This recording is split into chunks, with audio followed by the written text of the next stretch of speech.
Nou is het nog restig in werk, maar dat kan wel resource worden als die twee met haar veske het Nationale Songfestival wint en naar Azerbeidzjan gaat voor het Eurovisie Songfestival. Want dat is het grote doel.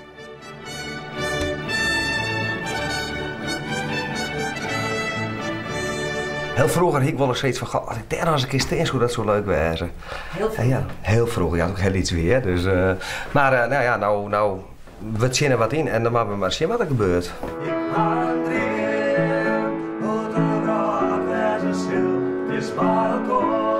Dit is hem dan, het veske dat ze insturen zullen. Ik ha een droom. Terug oren bis op het idee bracht, maar nou zelfs ik heel enthousiast. De kans dat je trok en is heel iets.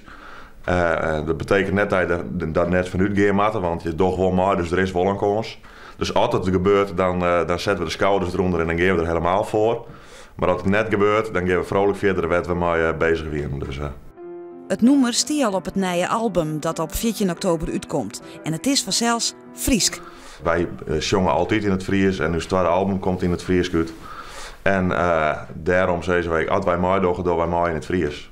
In november wordt bekend of die tweede finale van het Nationale Songfestival helje. En dan op naar Eurovisie. In Werge ben ze er klaar voor. Dat vind ik geweldig. Ik hoop dat ze het winnen. Ik bedoel, maar ze hebben altijd mooie steekjes. Ik mag graag naar hun luisteren. Ja, zeker. Zeker ben ik de gerustschap. De Fries er maar wat in staan houden. Ja. En het promofilmpje? Dat komt wel goed. Ik ga een dream, ik ga een dream.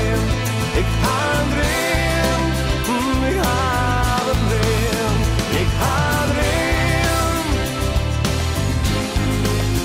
Ik ga een dream. Ik ga een dream. Ons in Azerbeidzjan.